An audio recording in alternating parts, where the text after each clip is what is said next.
Sejam bem-vindos a mais um Acredite Se Quiser. E hoje eu tenho um convidado muito especial aqui. Se apresente. Oi, eu sou o Goku.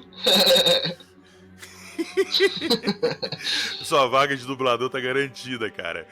Queridos ouvintes, hoje nós vamos ter histórias paranormais do Sr. UFO Jack. Hoje nós vamos sair um pouquinho da ufologia. Claro que sempre tem alguma coisa relacionada, mas hoje são histórias sobrenaturais. Confere, Sr. UFO Jack. Isso aí, PH. Bom dia, boa tarde, boa noite para você e para todos os ouvintes. Muita gente sempre perguntava, né? Essas histórias aí, conta mais.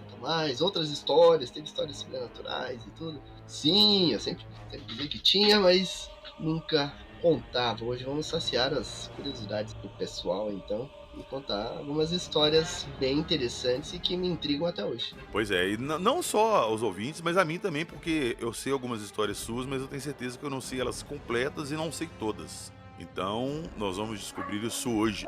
Isso, e tem algumas aí que talvez se ligue à ufologia, talvez não, talvez seja só a nível paranormal ou espiritual. Aí deixo o veredito aí com cada um de vocês, né? Perfeito, nós vamos ouvir essas histórias daqui a pouquinho, logo depois da vinheta.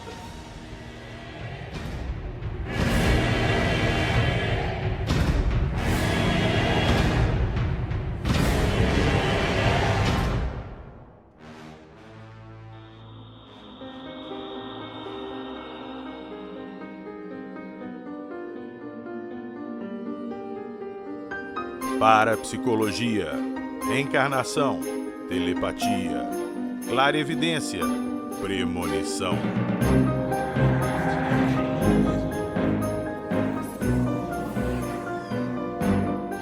Acredite se quiser.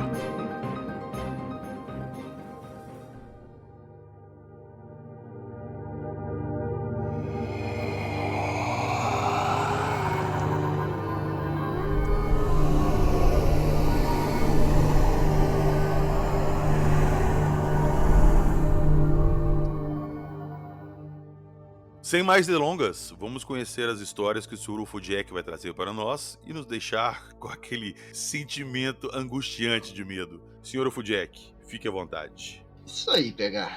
Então, como eu falei há pouco, as histórias elas podem ter conexão com fatos ufológicos ou paranormais ou não. Digamos assim, a primeira coisa estranha que eu vivi, que eu tenho lembrança, que eu não sei como começou, não sei como terminou, só lembro da metade da coisa que aconteceu e que depois eu fui descobrir que na ufologia existem muitas histórias semelhantes a isso, com pessoas que tiveram experiências de abdução.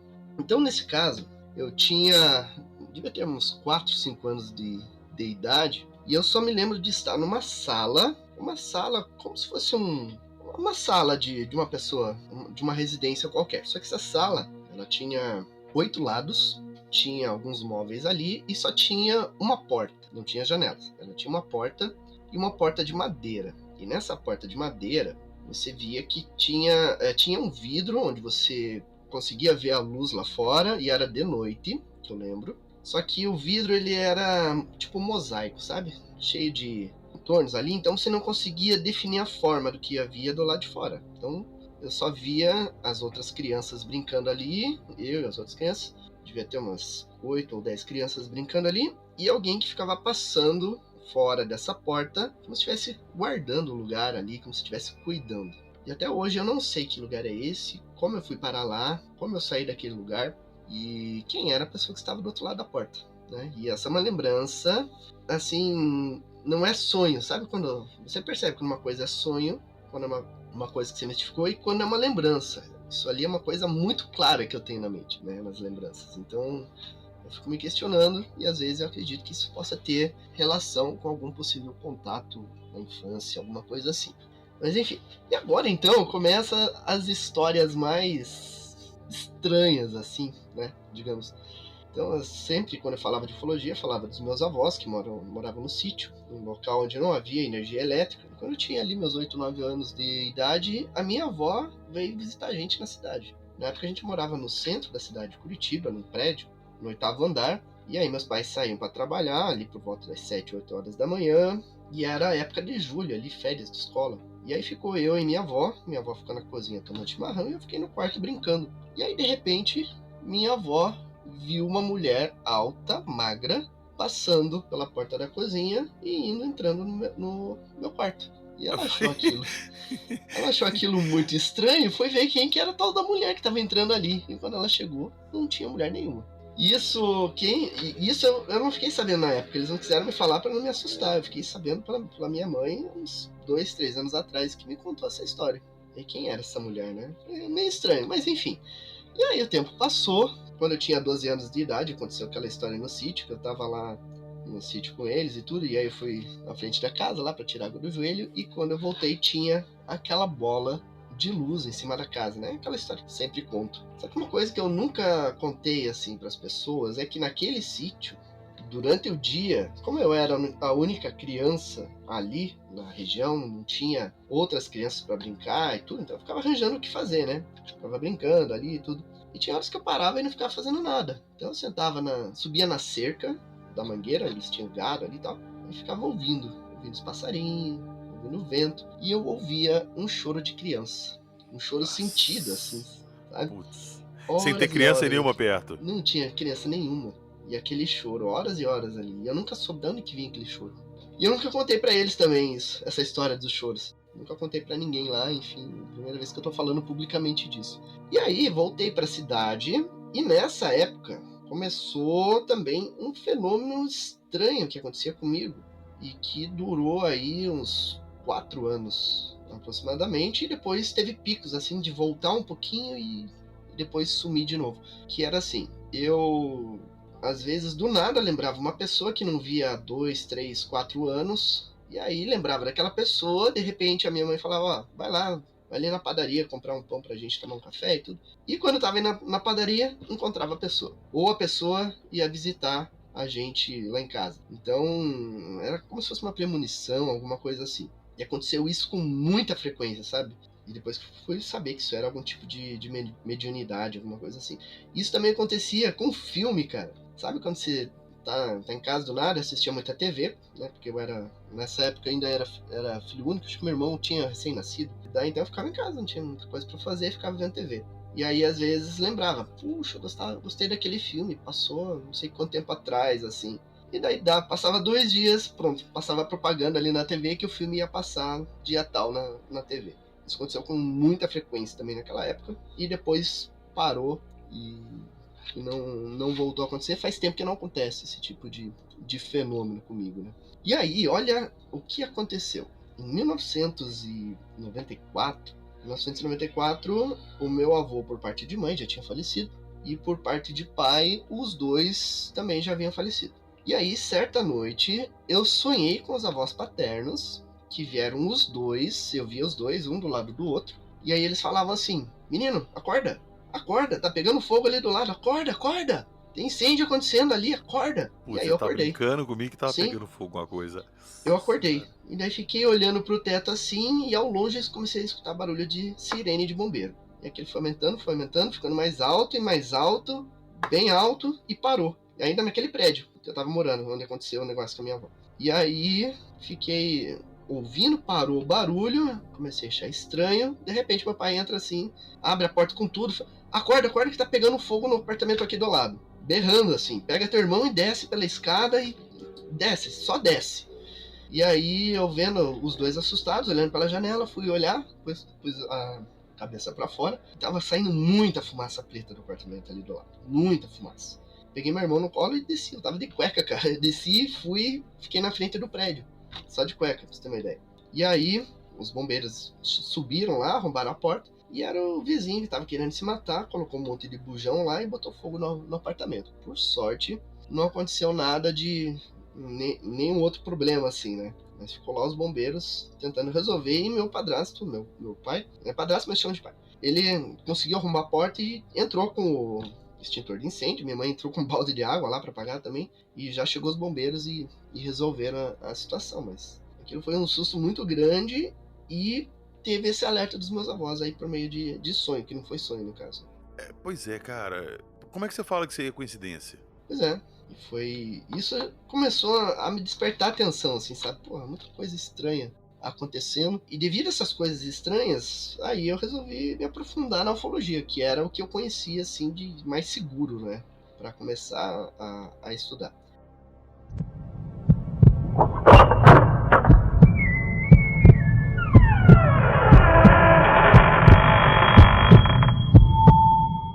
E aí, quando eu ia estudando sobre ufologia, vinha coisas espirituais. Assim, eu lia textos assim que remetia à espiritualidade. Então, eu abria a revista lá, às vezes falava sobre experiência fora do corpo, Chico Xavier, essas coisas. Me fascinava, mas eu tinha muito medo de estudar essas coisas. Bem-vindo ao meu mundo. É, né? Cara, pra você ter uma ideia, nessa época, eu já tinha comprado umas 2, 3 revistas UFO. E acho que nesse ano eu comprei o meu primeiro livro de ufologia, que é o Intruders, que eu tenho até hoje. E eu não conseguia dormir se aquilo tivesse na escrivaninha exposto ali do lado, sabe? Eu não conseguia dormir. Eu tinha que guardar, esconder bem pra conseguir dormir, cara. Pra você ter uma ideia.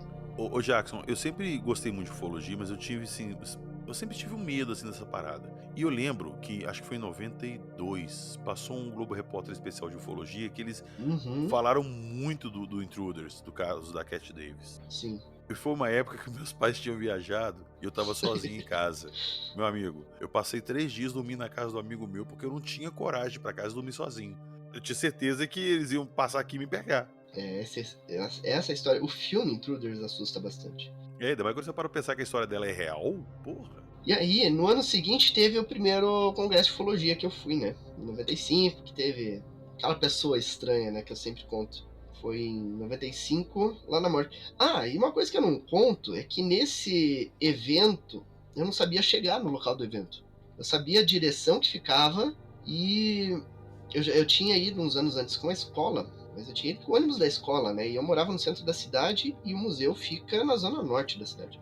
E eu só sabia que era na zona norte. E aí eu não sabia como chegar, não tinha Google Maps pra ajudar, não tinha GPS nem nada. E aí eu sabia que tinha um ônibus que passava ali perto de casa que ia pros lados da zona norte. E aí simplesmente fui na intuição. Peguei aquele ônibus, desci em tal lugar e fui andando pela rua, né? Pensava assim, vou virar aqui, vou virar aqui. Quando eu vi, tava no tal do museu lá onde aconteceu o evento.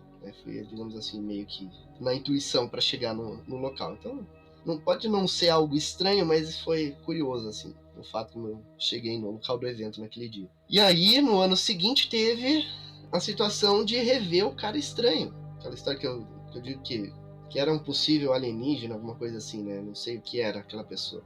E aí eu encontro a mesma pessoa no ano seguinte, no momento que eu estava me questionando se aquela pessoa era realmente um alienígena. Ela passou na minha frente, na rua, com a mesma roupa que ela usava naquele congresso. Me deixou bastante assustado, né? Ela tava com a mesma roupa de quando você viu ela a primeira vez? Não lembro, eu acho que eu já contei a história no programa, não contei? Aqui no podcast? Não sei, mas em caso da dúvida, conte pros nossos vamos ouvintes contar a história, aí. então, a história completa, né? Em 1995, teve um evento de ufologia na Ordem Rosa Cruz, aqui em Curitiba. Primeiro evento de ufologia que eu fui. E nesse evento tinha um rapaz chamado Antônio Alves Ferreira, que é contatado, abduzido, e ele tem paralisia. Segundo ele nasceu normal, teve paralisia por poliomielite, e depois da doença ele só conseguia mexer a cabeça. E aí ele teve o contato dele e disse que os alienígenas haviam curado ele parcialmente e que não iriam curar ele totalmente por algum motivo. Isso me deixou meio descrente, né, da história dele e tudo. E aí, durante a história, durante o relato dele, ele disse que passou 14 dias no planeta dos alienígenas. E que no lugar dele foi colocado um sósia, um alienígena que teria entrado numa máquina e quando saiu estava com o formato dele, o Antônio. E aí, esse alienígena ficou no lugar dele enquanto ele ficava 14 dias no planeta dos alienígenas. E aí, quando ele voltou para a Terra, esse alienígena disfarçado, ele não voltou para a nave, para o planeta. Ele teria ficado aqui na Terra. Isso me deixou mais cabreiro. Então, teoricamente, teria 2 Antônios aqui. Isso. Me deixou, assim, mais cético com a história dele, né? Eu não acreditava que existissem alienígenas vivendo entre nós. E aí, mais à frente da palestra dele, ele falou assim, olha, e aí esses seres me deram poderes paranormais. Eu consigo ouvir a mente das pessoas. Nessa hora, quando ele falou isso, eu falei, você tá brincando. Duvido que você faça isso. E aí, pensei, então eu vou desafiar esse cara. Vou fazer uma série de desafios mentais aqui. e ele que faça lá, né? Atenda os desafios. Então eu desafiei ele a mexer no cabelo, mexer na orelha, pôr a mão no queixo, fazer determinados gestos. Foi uma série de gestos lá, uns 14, 15 gestos que ele deveria fazer. E todos os gestos que eu fiz, ele cumpriu. Ele fez exatamente o que eu tinha pensado, exatamente na sequência que eu pensei. E aí, quando eu terminei de pensar nesses desafios, quando ele terminou de fazer os gestos, ele olhou na minha direção na plateia. E aí, tinha 300 pessoas na plateia, ele olhou direto para mim. E aí eu fiquei assim, estarrecido, né, com o que eu tinha visto ali acontecendo. E aí, pouco depois, um ufólogo se levantou, o ufólogo Luiz Gonzaga Escorteste de Paula, que já é falecido.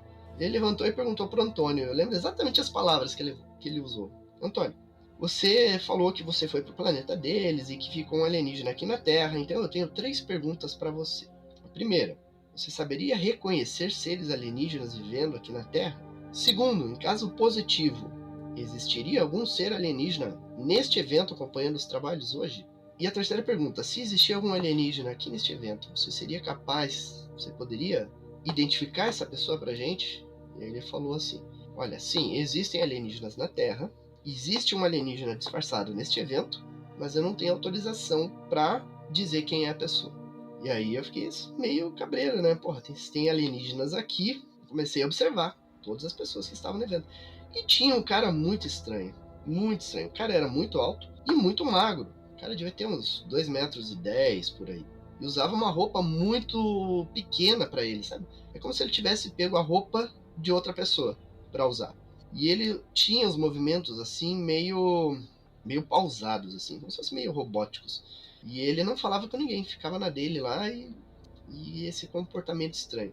E daí, um ano depois, eu andando aqui na Cândido de Abreu, aqui em Curitiba, em frente ao Shopping Miller, eu pensando, um ano depois, será que aquele cara era mesmo um alienígena? Será que era um extraterrestre disfarçado e tudo? E aí o cara vai e passa por você. Passa na minha frente com a mesma roupa, cara.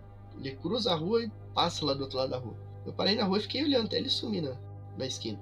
É uma história que me deixa intrigado até hoje. Se era mesmo um alienígena, o que era esse cara? Pois é, pode ser uma pessoa comum, qualquer? Pode. Ela podia estar lá na palestra e depois se esbarrou com ela na rua? Pode.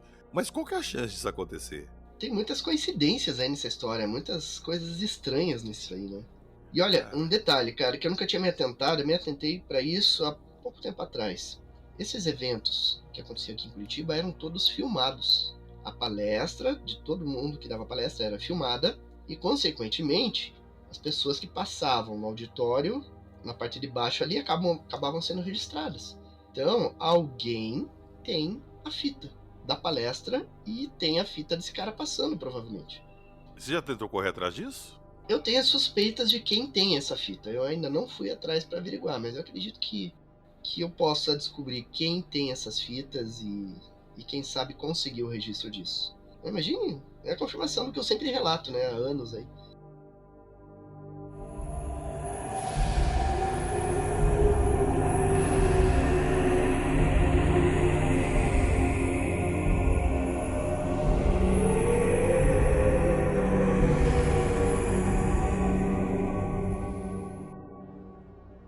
Você tá contando essa história aí de mediunidade e tudo, eu vou contar uma história interessante aqui também. Isso foi em 96. Na época eu estudava de manhã, eu fazia um supletivo, né, que é aquele 2 anos em 1. Então eu fazia algumas matérias na parte da manhã e tinha matérias que eu fazia na parte da noite. Numa dessas vezes que eu tava à noite, eu sempre comentava esse assunto de paranormal, de ufologia com o pessoal lá. E sempre tinha gente, assim, de outras salas que estava pagando matéria lá. Então, às vezes, você viu aquele cara só numa matéria específica. Então, você encontrava com a pessoa 1, 2 vezes por semana. E uma vez eu tava lá na sala, à noite, e um amigo meu falou assim, aqui, você gosta desses assuntos e tal, de paranormal, sobrenatural e tal. Tem um cara que ele faz, acho que era uma matéria que eu não fazia. Aí esse amigo meu falou comigo que ele tinha recebido poder de anjo, de santo, alguma coisa assim, eu não lembro direito o que era. Mas eu lembro que eu tava na aula, acho que era matemática que eu tava tendo com esse amigo meu, ele falou, ele vai estar aqui no próximo horário, que é a aula de português, com alguma coisa assim que eu não fazia. Eu falei, então tá, vou esperar pra conversar com esse cara. Aí cheguei lá, quando nós descemos, né, fomos lá para o intervalo, a gente ia pra rua, então a gente foi pra rua lá, fomos fazer um lanche e tal. Quando eu voltei, subir pra sala pra ver se o cara tava lá, ele já estava lá e tinha um tanto de gente em volta dele perguntando um tanto de coisa pra ele. E ele falou assim, não, eu vou atender todo mundo, vou atender todo mundo. Aí eu fiquei olhando aquilo e tal, e como o intervalo da aula já tava começando, eu falei com esse amigo meu, ó, eu não vou poder esperar não, porque vai começar a aula aqui, eu não faço essa matéria e eu vou embora, que já tá tarde, senão eu perco meu ônibus. Na hora que eu falei isso com o cara, longe dele, esse cara levantou a mão e falou assim, Paulo, pera aí um pouquinho, eu quero conversar com você. Cara, eu não sei se o cara tinha falado meu nome pra ele alguma coisa, e não sei como é que ele escutou a gente falando alguma coisa, mas aí já me chamou a atenção. Aí o professor entrou, eu peguei e saí da sala, e ele saiu logo atrás e falou assim, vão lá embaixo que eu quero conversar com você. E cara, ele começou a falar uma porrada de coisa comigo e falou assim, ó, inclusive a primeira coisa que eu perguntei pra ele assim, eu falei, ó, me falaram essa história e tal, não sei o que, procede? Ele falou assim, eu não vou entrar nesses detalhes com você não, mas eu posso te ajudar. E cara, primeira coisa que eu perguntei, ele falou assim, você quer me perguntar alguma coisa? Você pergunta. Eu falei assim, tá, na época eu tava ficando com a menina e tudo, eu perguntei assim, tô namorando a menina e tal, não sei o que, eu queria saber o que vai rolar. Cara, ele me deu o nome, ó, ninguém na sala ali sabia o nome dela, ele me deu o nome dela, me falou assim, a mãe dela e tal, citando o nome dela e tal, falou assim, dá maior força, mas vocês dois não vão ficar juntos e tal, por causa disso, daquilo e tal, não sei o que. Aí eu fiquei meio assim na hora, e ele falou assim, ó, inclusive eu vou te falar um negócio, na próxima semana ela vai te procurar e vocês vão terminar. Cara, eu fiquei com aquilo na cabeça, e eu perguntei outras coisas pra ele também e tal, ele falou, ó, você vai ter uma perda na família. Passou uma semana, essa menina me ligou, falou assim, eu tô saindo do serviço, eu queria conversar com você, dá pra te encontrar? Eu falei, claro. Encontrei com ela e ela terminou comigo dentro do supermercado. E, cara, aí, sério, eu fiquei com isso na cabeça e falei, caralho, velho, caralho. E depois eu fui saber pela irmã dela que o motivo que ela terminou comigo foi justamente o motivo que o cara tinha me falado. Que ela tava estudando em Alfenas, alguma coisa assim, ou Itaúna, e conheceu um cara lá no curso e tava ficando com o cara, sacou? E foi exatamente isso, e eu fiquei meio abismado. Aí eu fiquei com aquela porra na cabeça, pô, ele falou que ia ter uma perda na família. Cara, cerca de 2 meses depois, minha avó faleceu. Então, tipo assim, foi uma coisa assim que mexeu muito comigo. E outra, eu nunca mais encontrei com esse cara. Porque depois eu fui atrás desse amigo meu, fui procurar. Nem lembro o nome dele, cadê o fulano? Ele falou assim, cara, ele simplesmente parou de frequentar as aulas. E é isso. Agora, você tá me contando essas histórias todas aí, cara, eu não duvido mesmo. Caramba, pegar. Eu não esqueci isso nunca, cara, porque inclusive ele falou comigo assim que ela ia me procurar e ia conversar comigo num lugar que eu nunca imaginava. Quando ela terminou comigo dentro do supermercado, como é que eu não lembrei do cara na hora? Não tinha como. Essas coisas assim envolvendo tipo, previsão, premonição, elas são assim bem impactantes, né, digamos assim. Daqui a pouco eu tenho uma história assim desse gênero assim pra te contar, que é surreal também. Ô Jacques, tem certas coisas assim que na hora que acontece, assim, você não dá muita importância, mas depois quando aquilo que a pessoa te falou acontece, você para, presta atenção. Sabe o que aconteceu comigo uma vez? Cara, isso aconteceu comigo uma vez, foi só uma, mas me marcou assim profundamente. Eu tava no centro de Belo Horizonte, tava ali na Praça 7, eu deixei meu carro no estacionamento, que ficava de um lado da rua, e a galeria do rock de Belo Horizonte ficava do outro lado. Então eu tinha o costume de deixar o carro lá, atravessar a rua, subir pra galeria e ir lá pras lojas. Eu tava ali esperando o sinal fechar pra atravessar na faixa de pedestre, quando o sinal fechou pros carros eu fui atravessar, quando eu atravessei a rua, eu cruzei com uma senhora, com uma mulher, uma idosa. E, Jackson, eu juro pra você, eu senti na hora o cheiro do perfume dela, do abraço dela, do beijo dela.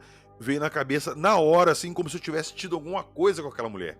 E engraçado que quando eu passei e eu bati o olho nela assim, eu fiquei olhando, ela virou o rosto, continuou andando e ficou me encarando também. E passou. Eu não fui atrás em nada, mas o que eu senti ali na hora foi que se eu tivesse conhecido ela, tivesse tido uma coisa com ela há muito tempo. É uma coisa muito maluca, cara. Nossa, que estranho. Que estranho. Talvez de outras vidas, sei lá. Eu sempre pensei nisso, se falam muito dessa coisa de reencarnação e tal. Isso de repente foi uma parada assim, sacou? Porque ela já era idosa, e pela minha idade ali, de repente a gente teve alguma coisa, eu faleci alguma coisa, e eu tava de volta aqui e ela continuou, entendeu? Pode ser. Eu tenho uma lembrança também, eu não ia incluir isso nos relatos hoje, mas já que a gente tocou nesse ponto, desde... Aliás, eu não sei nem quando que essa lembrança veio, mas eu tenho essa lembrança já há muito tempo de eu estar andando numa estrada de terra, de chão batido, e estava eu e uma senhora negra, encorpada, e que a gente estava indo por essa estrada e chegou num casebre muito velho, assim. Lá tinha um senhor também negro, bastante idoso. Eu lembro do cheiro, eu lembro das coisas que ficavam penduradas, assim, as coisas que a gente vê em sítio mesmo, sabe? Num local tem um pilão, tem ali alguma coisa que foi moído, o fogão a lenha, aquela fumaça que sai e tudo. Então, eu tenho isso muito nítido na minha mente. Só que o cenário que eu lembro não é um cenário que tem aqui na região. Então, eu sempre morei aqui no Paraná, eu nunca morei fora. E o cenário que eu via era um cenário mais nordestino, então se via vegetação do semiárido mesmo, sabe? Que não tem aqui na região. E será que era alguma coisa de outra vida também? Pois é, eu penso que seja, porque é de um cenário que eu não conheço, que eu não conhecia, né? A primeira vez que eu fui pro Nordeste faz o quê? Faz uns 6 anos. Que aí comecei a ter contato com a cultura nordestina, mas antes disso não tinha. E quando você tem, por exemplo, uma influência de televisão, por exemplo, não vem a influência do cheiro. Porque a televisão não transmite cheiro, mas ali naquela lembrança eu tenho cheiro, eu tenho a textura das coisas e tudo. Cara, exatamente igual eu contei aqui da senhora que eu cruzei. Quando eu passei por ela, cara, eu senti o cheiro dela, eu senti... Cara, você tem noção do que é você sentir, você lembrar do gosto de um beijo, do jeito de um abraço? Cara, eu senti isso. Pois é. Foi uma coisa que eu nunca senti com ninguém antes, que eu nunca... Saca? É muito bizarro.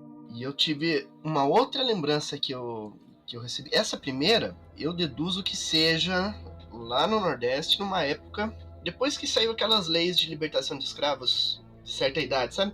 Uhum. Aquela a lei do ventre livre, que a criança que nasce não é mais escrava, e aquela dos sexagenários, que eu não lembro o nome agora, que a partir de certa idade você era libertado, digamos assim. Acredito que foi numa época assim, que isso aconteceu até por causa das vestimentas e tudo. Mas eu tive uma outra lembrança que veio durante o sono. Quando a gente sonha, a gente também não sente cheiro no sonho, né? E eu tive uma que tá mais pra lembrança do que pra sonho propriamente dito. E essa lembrança remete a um fato, digamos assim, que teria ocorrido na Segunda Guerra Mundial, em 6 de junho de 1944, na França, na invasão da Normandia. Só que eu não era um dos que estavam desembarcando na praia, eu era um sargento que estava defendendo. Eu tinha soldados comandando soldados. Eu estava num bunker, eu olhava para trás, eu via a estrutura das casas, eu olhava, se eu esticasse a cabeça, eu via a praia, e aí eu lembro do cheiro da pólvora, o cheiro de carne queimada, cheiro de sangue, tudo isso muito nítido, cara. E aí chegou num ponto que abaixo do bunker estava muito cheio de corpo, e de alguma forma eles conseguiram passar por aquilo ali e estavam invadindo. Daí eu dei ordem para recuar, a gente recuou até uma das casas que ficavam para trás, num vilarejo ali. E aí a gente se trancou dentro de uma das casas, dentro de um dos cômodos das casas, e daí eu falei para os soldados, ó, não dá mais, a gente vai se render. Vamos abrir a porta, joguem as armas no chão, postura de prisioneiro. E aí foi o que a gente fez. Só que a gente abriu a porta, os soldados entraram, passaram fogo em todo mundo. E aí a lembrança acaba aí. Por que será que acaba aí? Pois é, a lembrança acaba aí. E tá nos meus planos ir lá na costa da Normandia e localizar, conforme as minhas lembranças. Imagina se isso tá lá, velho. Pois é. E tempos depois, eu tive uma outra lembrança que antes desse período, por volta de 1943, por aí, eu estava na frente oeste, lá com os russos, não propriamente na batalha, mas escoltando um carregamento de judeus que eles estavam colocando dentro de um vagão para levar para um campo de concentração, alguma coisa assim. Caramba, velho. Cara, isso é uma lembrança que não traz orgulho nenhum, né? Mas que veio por algum motivo que eu ainda não entendi. Ô, Jackson, é uma parada assim pra se pensar, porque no sul ali, depois do fim da Segunda Guerra, muitos que eram do nazismo ali, que eram desse eixo ali, vieram pro sul do Brasil e pra Argentina. Pois é. Então o fato de você ter essa lembrança e você sempre ter residido depois no sul, cara, é uma coisa assim que deixa a pulga atrás da orelha. E eu não tenho parente que tenha lutado na guerra, né? Não tenho... A minha descendência, na minha família tem negros, tem indígenas e tem espanhol. Meu avô, por parte de mãe, tinha traços espanhóis, olhos azuis e tudo. Mas os outros, tudo, a gente não tem, assim... Porque eu vi uma vez um estudo, assim, negando a reencarnação, por exemplo, em que os pesquisadores falavam que isso era memória de antepassados. Teve uma experiência, e aí aquilo foi repassado geneticamente para a sua descendência. E daí essas lembranças seriam de antepassados. Mas eu não tive antepassado que esteve na guerra, né? Então não tem como. Nesse caso, né? Sim, pra mim o que explicaria é que você viveu aquilo numa vida passada, sei lá. Pois é. No futuro eu pretendo explorar mais esse aspecto assim dessas lembranças, né? Talvez fazer alguma regressão, alguma coisa assim. Não por hora, mas no futuro, né? Eu aproveito para deixar o convite para os nossos ouvintes que estão escutando a gente. Se você tem alguma experiência nesse sentido, se vocês passaram por alguma coisa parecida, compartilha com a gente, conta aqui pra gente, que de repente, se tiver bastante gente trazendo esses relatos, a gente faz um episódio só disso.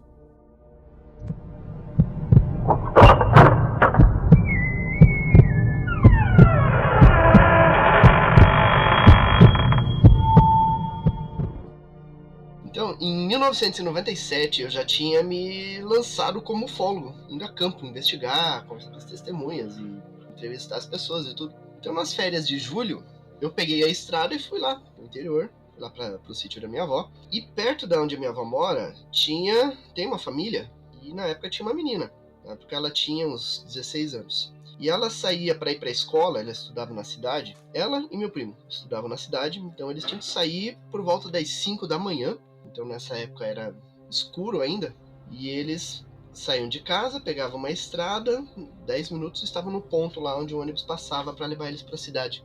O ônibus escolar ia buscar eles nesse ponto.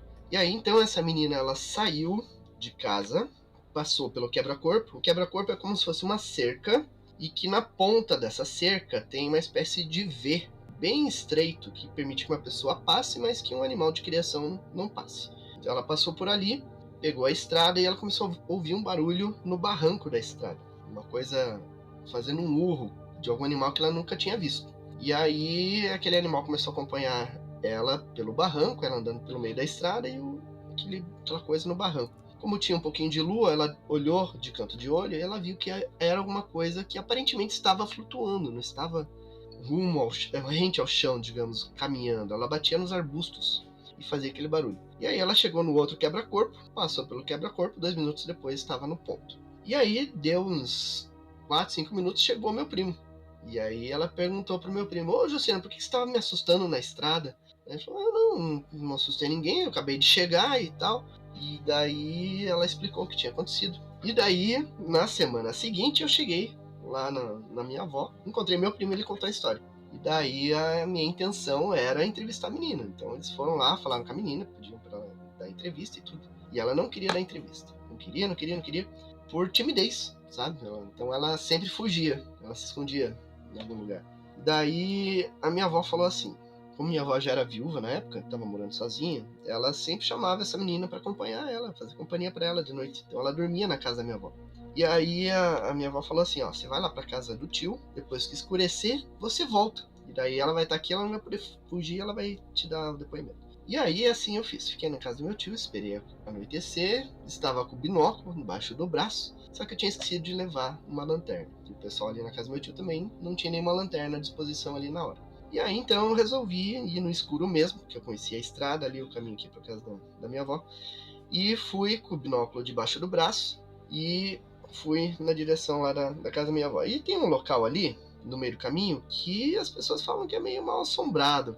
E é meio estranho mesmo o lugar ali. E aí eu estava indo, passando por um lugar lá, e alguma coisa bateu nesse binóculo, nessa caixa de binóculo, que ele foi para frente.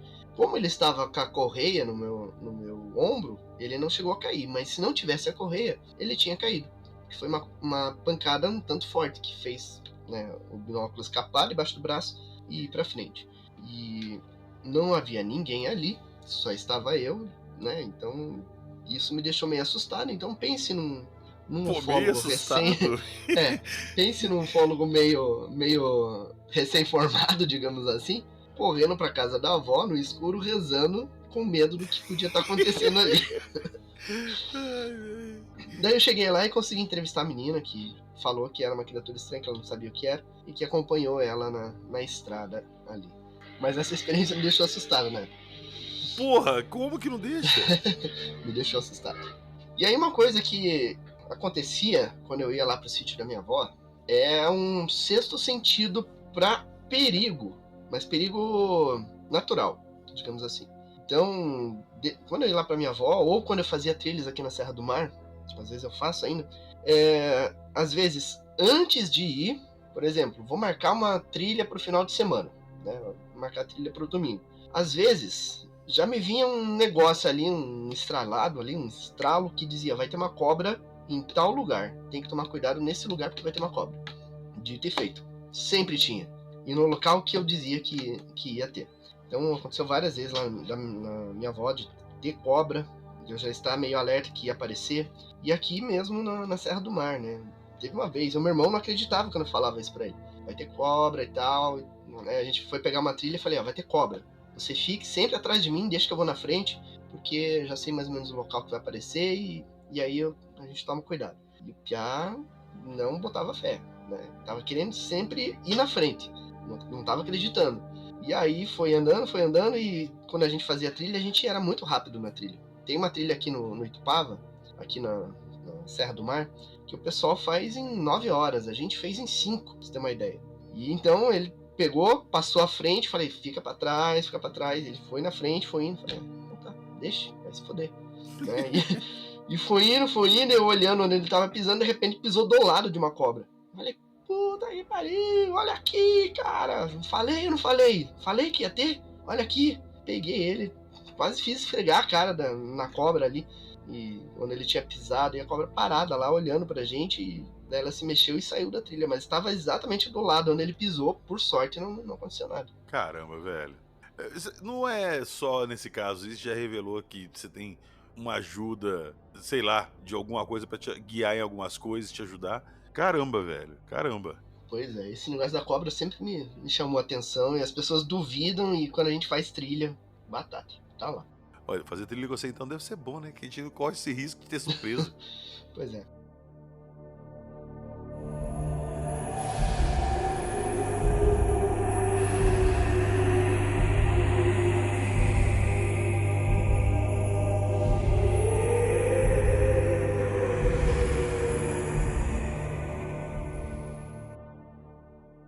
E aí também, por 2004, 2003, teve um evento em Peruíbe, e aí a gente foi pra lá. Foi eu, foi o Machado, o Jaime e o Kiko. A gente que é aqui do CIPEX, que era do CIPEX, né? O Jaime agora ele está lá em Altamira, o Machado está em Guarapuava e o Kiko abandonou a ufologia. O Jaime também, mas ficou só eu e o Machado na ufologia. Mas naquela época a gente estava atuante, então a gente fazia investigações aqui na região, no litoral e tudo. E a gente foi para Peruíbe para participar de um evento. O Machado ia dar palestra lá e a gente foi só para acompanhar.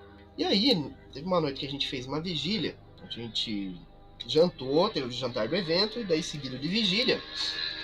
E daí o Machado falou, olha, você leva os 3 mosqueteiros aí pro hotel, a gente tava no mesmo hotel e tudo, no mesmo quarto, inclusive, dividindo.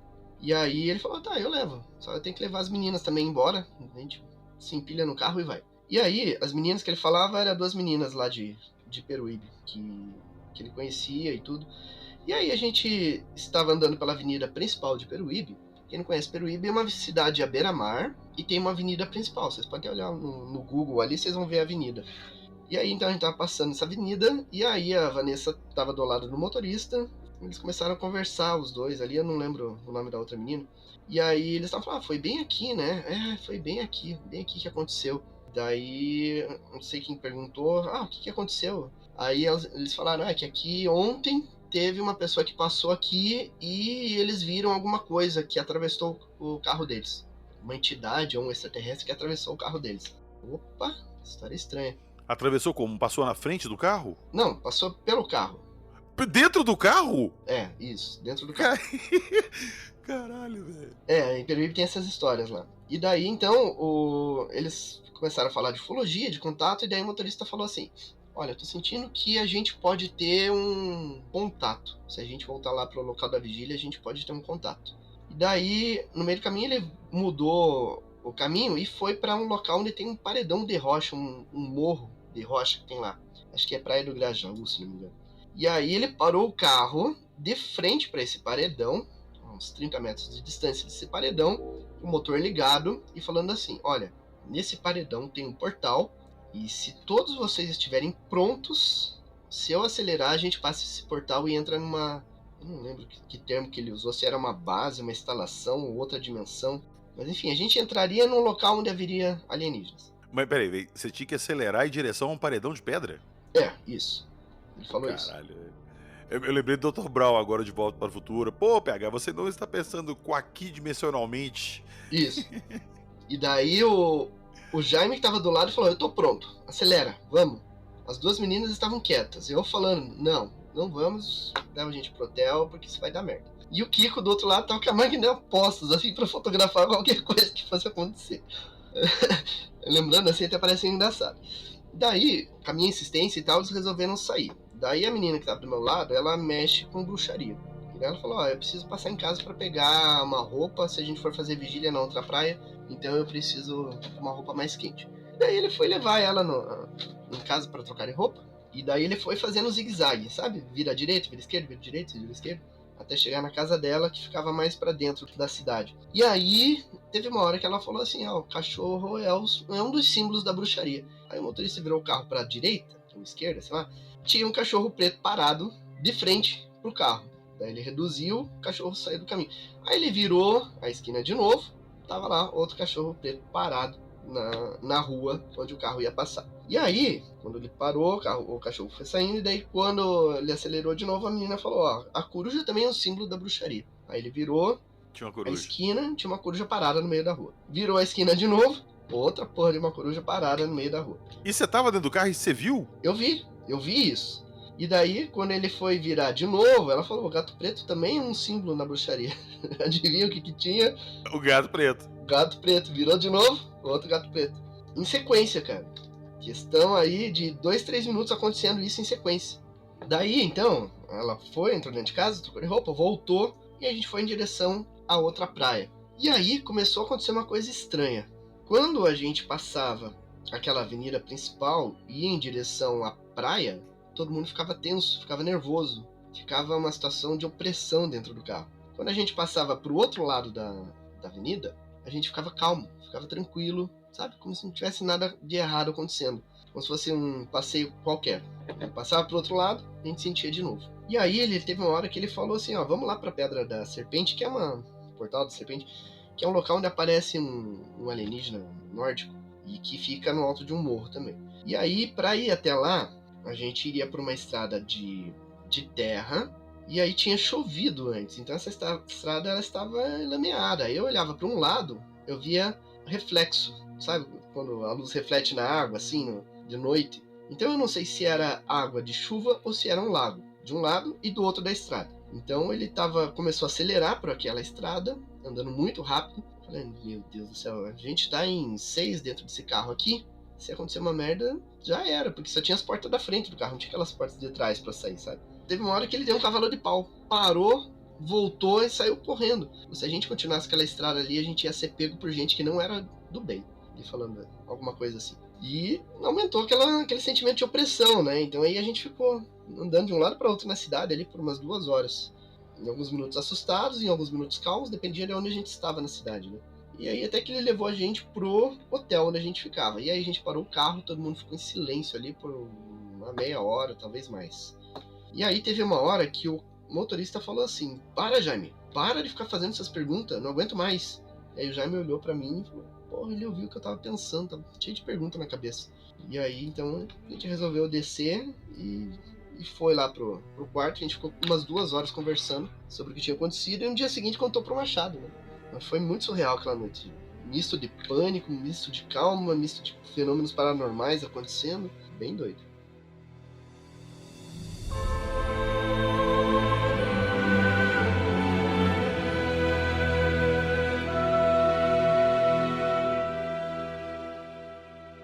Então é isso. O Jackson tem muita história ainda, então nós vamos continuar esse papo na próxima semana. O Jackson vai voltar aqui e vai terminar de contar essas histórias pra gente. Jackson, tem coisa brava vindo aí?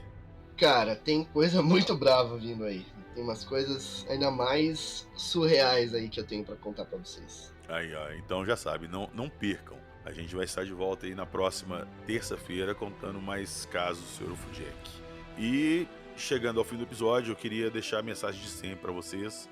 Eu não sei se vai ter alguma coisa no link da descrição hoje, se o Jackson tem alguma coisa preparada pro fenômeno, mas na descrição do episódio também tem o link do nosso Apoia-se e do Apoia-se no Fenômeno. vocês puderem entrar lá e dar uma força pra gente, vão ser super bem-vindos.